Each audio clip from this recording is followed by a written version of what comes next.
4, in accordance with the resolution of the House, business will now be interrupted for the presentation of an inaugural speech. I call the member for Wollongong.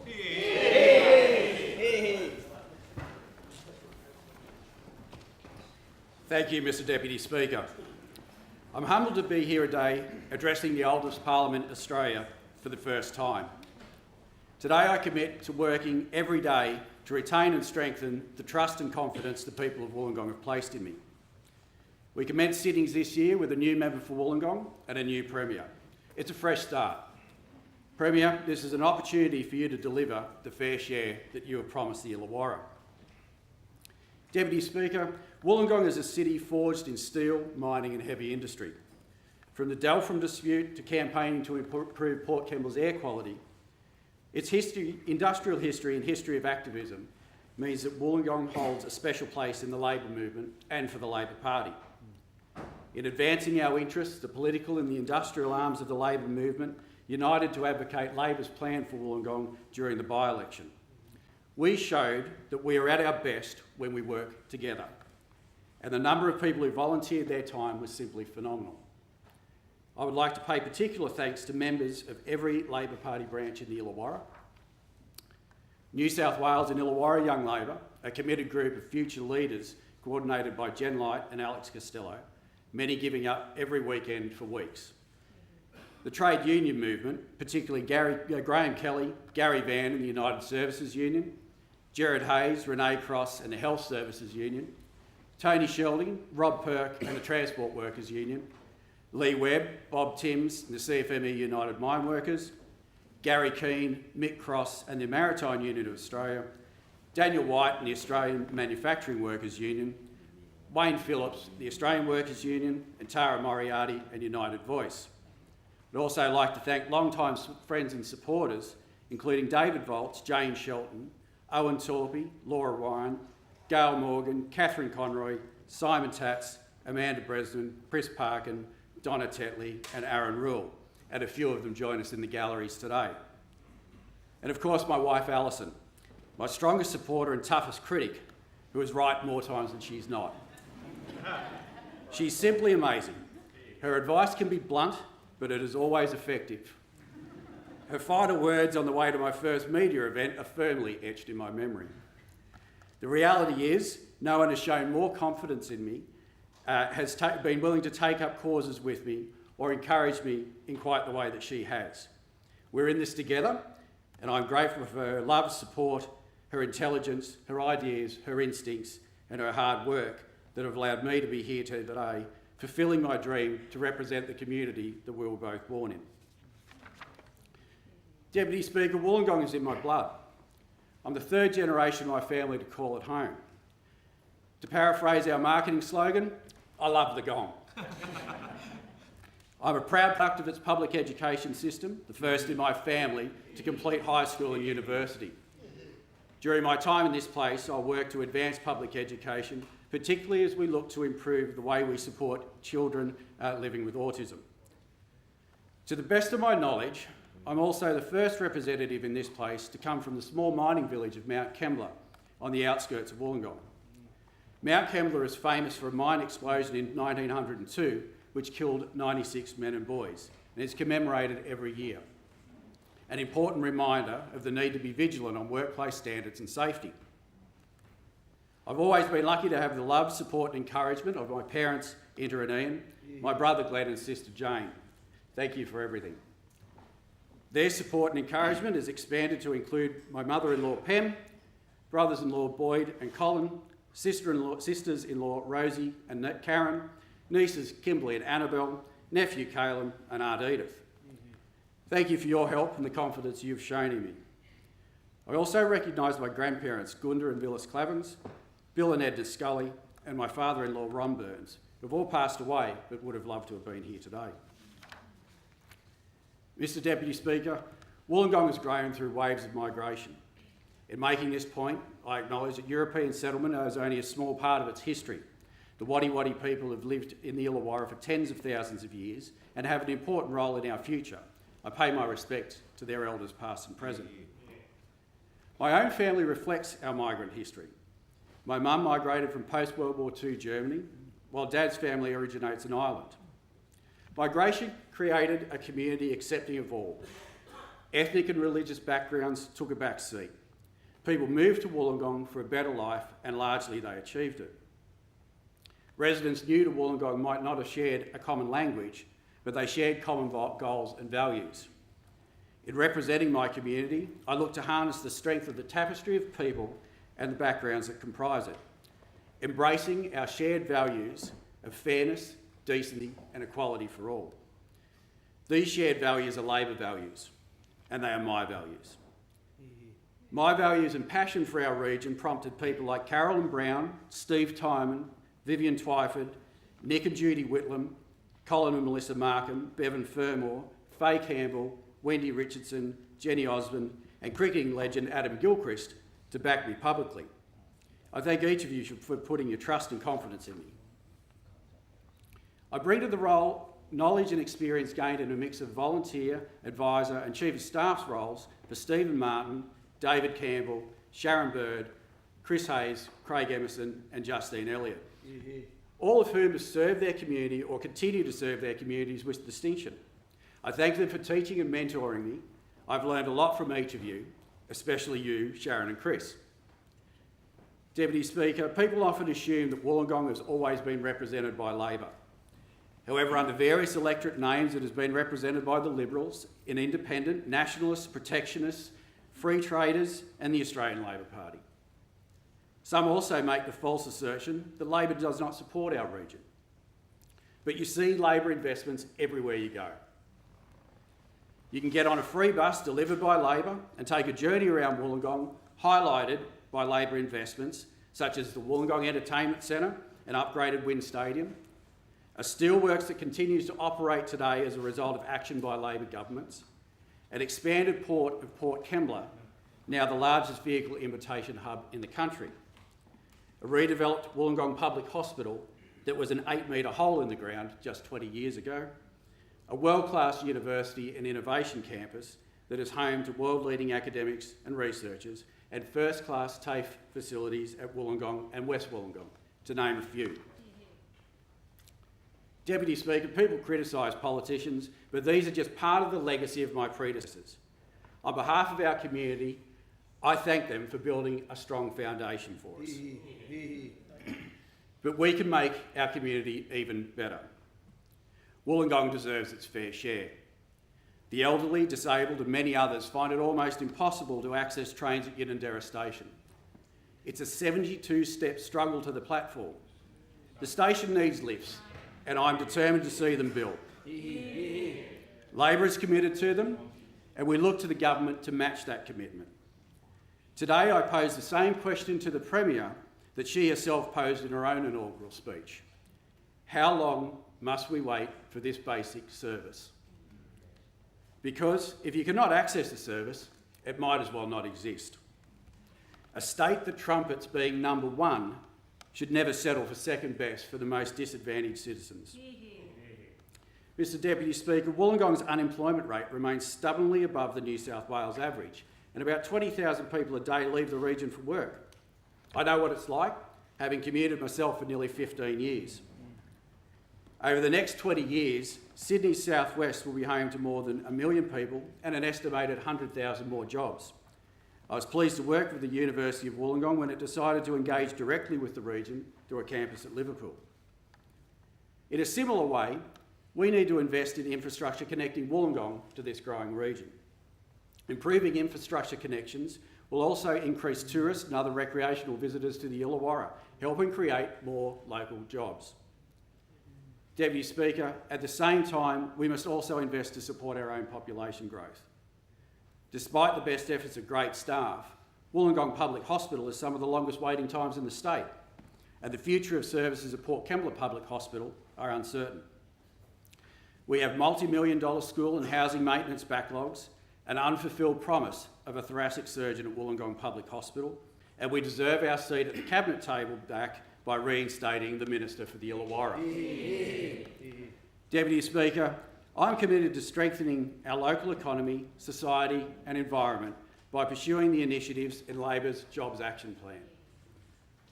A plan developed with Labor leader Luke Foley and the Shadow Ministry and the caucus, who engaged with Wollongong residents and organisations to better understand our needs. I thank them for their support. They listened to local problems, developed local solutions, informed by local knowledge, and committed to real plans and real solutions.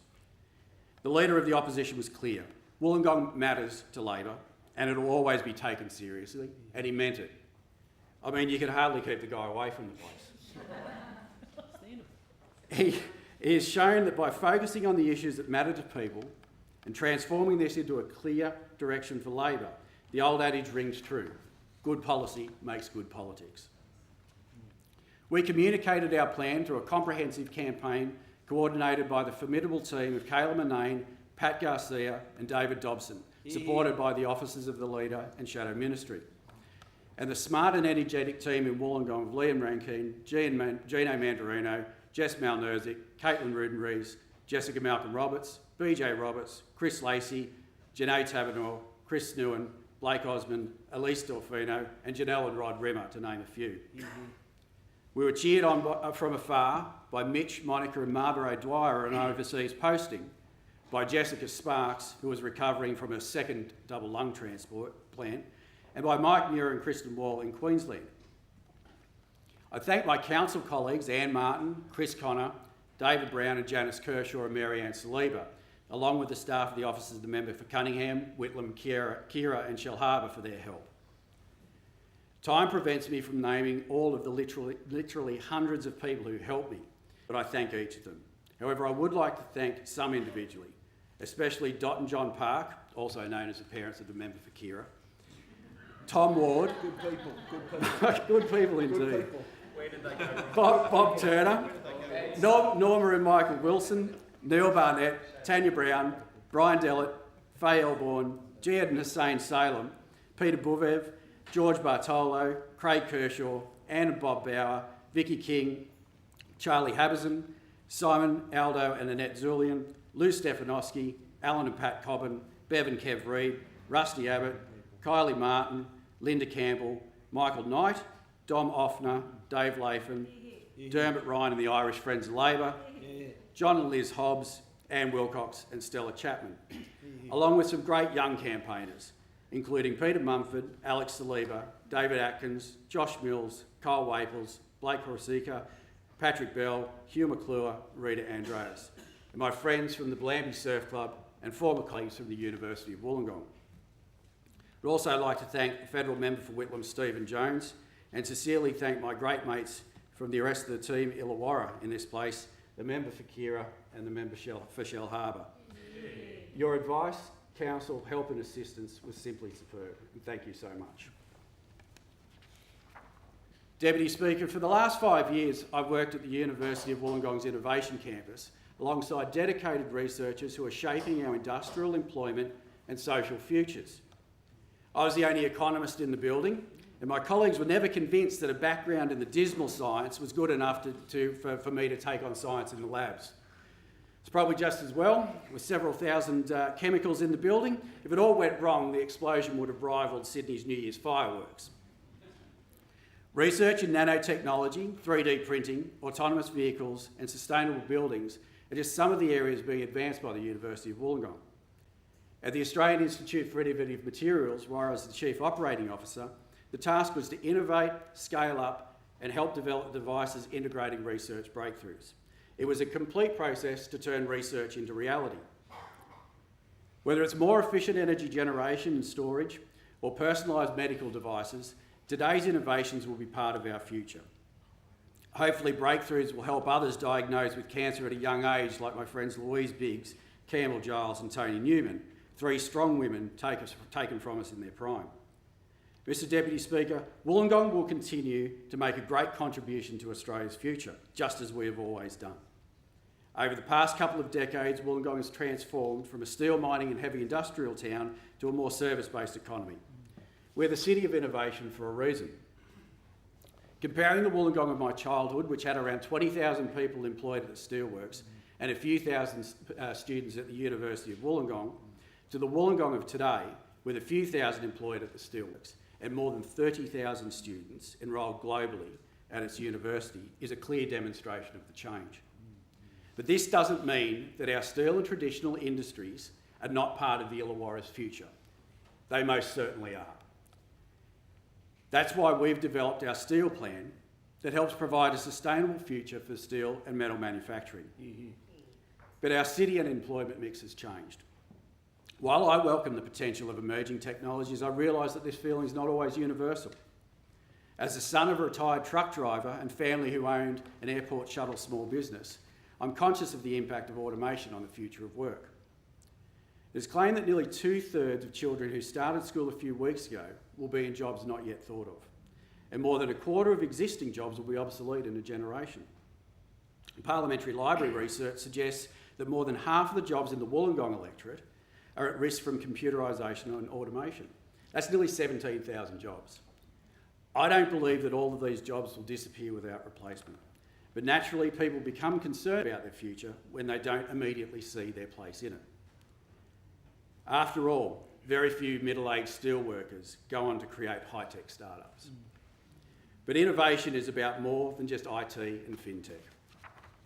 Innovation and disruptive technologies have given rise to the gig economy, our next industrial revolution, the new or the now economy. This is changing competition and employment relationships. That's not new. Technological change has changed work and society in the past. But innovations in technology need to work for us. They should help improve the common good, not erode it. They should help bind people, not divide them. They should help create jobs, not destroy them. And they should drive new industries, new jobs, and new possibilities. Mr. Deputy Speaker, the gig economy is here to stay. Trying to regulate disruptive technologies out of existence is nothing more than wishful thinking. But that doesn't mean we have to accept workers being put in a position where employment flexibility becomes nothing more than employment insecurity. And a global labour market shouldn't mean that job chasing involves a wages race to the bottom. They deserve a level playing field. Underemployment and underutilisation, which are growing, should not be allowed to become the norm. Instead, government should set effective market rules, compliance regimes, and intervene only when necessary. Governments can and should make access to legal redress more understandable and accessible. Governments can and should make our school education, TAFEs and apprenticeships more responsive to the impacts of technological changes. Governments can and should provide more comprehensive STEM education and access to the digital devices students need. To complement technological advances, state governments must drive the next round of microeconomic reforms to help boost productivity and assist in job creation. To support new and existing businesses embrace new technologies, I've advocated for the creation of environments like the iMake Makerspace, which allows people to test out new technologies and techniques before committing to large capital outlays. After all, many innovations will still come from the shop floor. Mr. Deputy Speaker, government procurement can and should support new industries and new jobs. The barriers to entry for government procurement for companies are often high. Risk aversion can force purchases from overseas equipment, while local companies selling a cheaper but superior product are locked out. Reserving a proportion of the government's procurement spend for innovative new products would support risk-taking, entrepreneurship, and help speed up the time to bring new products to market. Mr. Deputy Speaker, as a Parliament, we must be across research and innovation and be ready to engage in the associated ethical and social debates earlier. People expect us to lead debates, not follow them. Innovators are imagining the future of hospitals, schools and our communities, and we must do the same. People also expect more rapid implementation of government decisions. They don't understand why, after decisions have been made on issues like medicinal cannabis, for instance, that people can be left waiting and suffering because implementation is time-consuming. Instead, it has been left to the Labor opposition to take the lead on this issue. Together, this is using government policy, procurement and implementation as an exemplar. Governments can and should lead by example and help spread the benefits of new ideas to as many people as possible. This is how we can help make sure that New South Wales is always at the forefront of new innovations, new industries and new jobs. Deputy Speaker, the future of new jobs and new industries should not be the exclusive domain of Sydney CBD. Wollongong has a big role to play in our state's future. Wollongong can help take the pressure off Sydney. The combination of technology and a supportive environment nurtured by governments can advance communities like Wollongong. To do this, you don't need to embrace the policies of economic isolationism or hand out massive regional relocation subsidies. Rather, rational policies aimed at growing jobs in the economy and increasing income and improving its distribution can be employed. Policies built on our shared values of fairness, decency and equality of opportunity. Governments can and should lead by example with a serious effort at decentralisation. The multiplier effect of shifting businesses and government operations to regional centres is considerable, while the impact on Sydney CBD is largely negligible. It helps improve lifestyles by taking the pressure off transport networks, reducing commuting and congestion.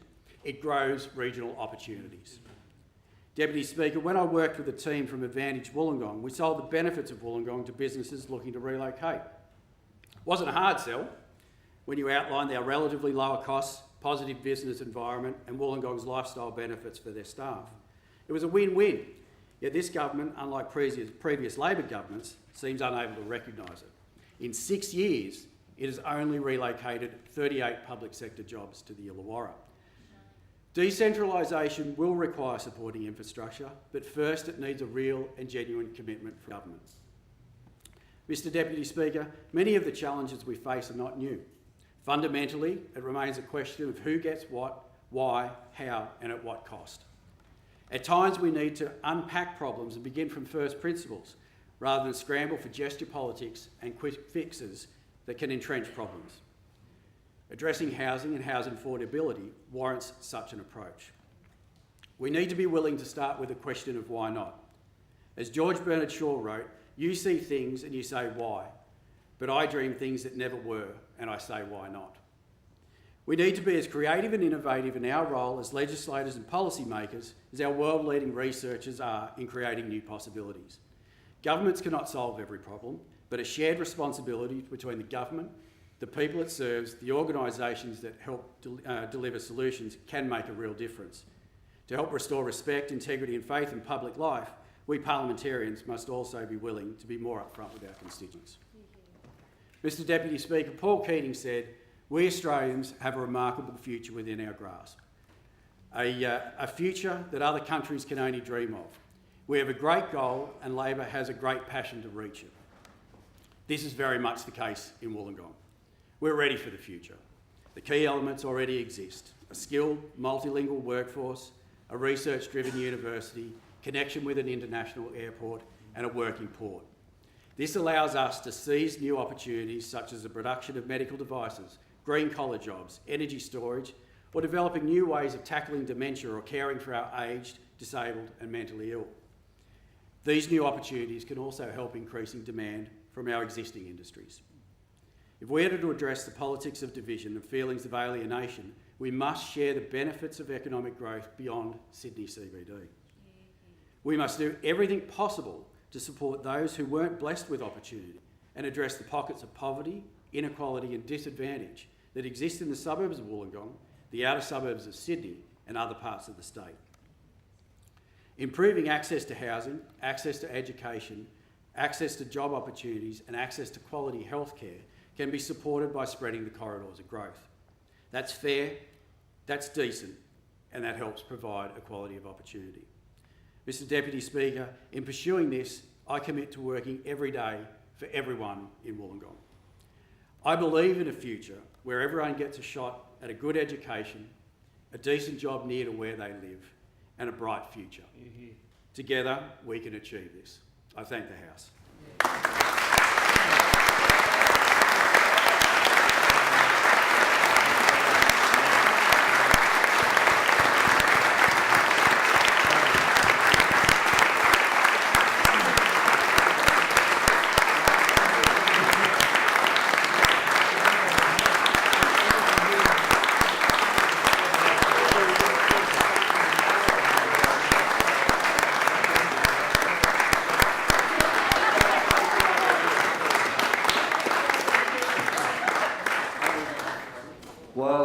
member for Wollongong is being congratulated. Could I recognise this afternoon in the gallery David Campbell, former member and minister from Kira, representing Cole Markham, former member for Wollongong, and I'd also like to recognise some federal members of Parliament here this afternoon.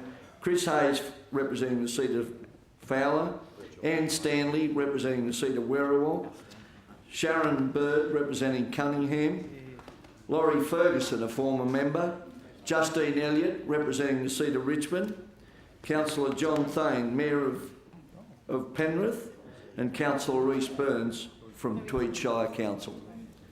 Welcome to the gallery.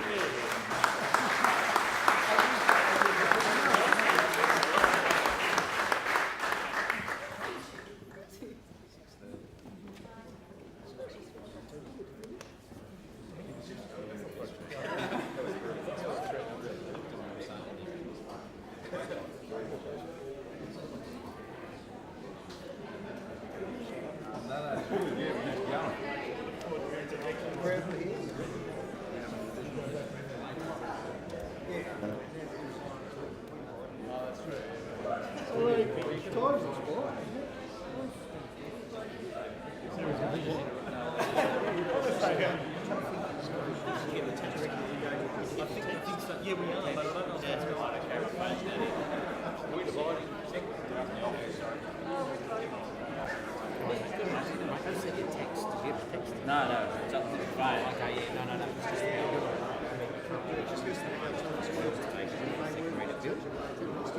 Yeah, I can make money if I was up to 5. Okay, yeah, just they saved 8 up on that fire. They lost 35. They saved 80, so now they're going okay. The recovery stuff's starting to flow, so yeah, they're going okay. Yeah, next city. Okay. It's ominous bill in relation to securities and some tax stuff. Yeah, okay. We'll give you plenty of time.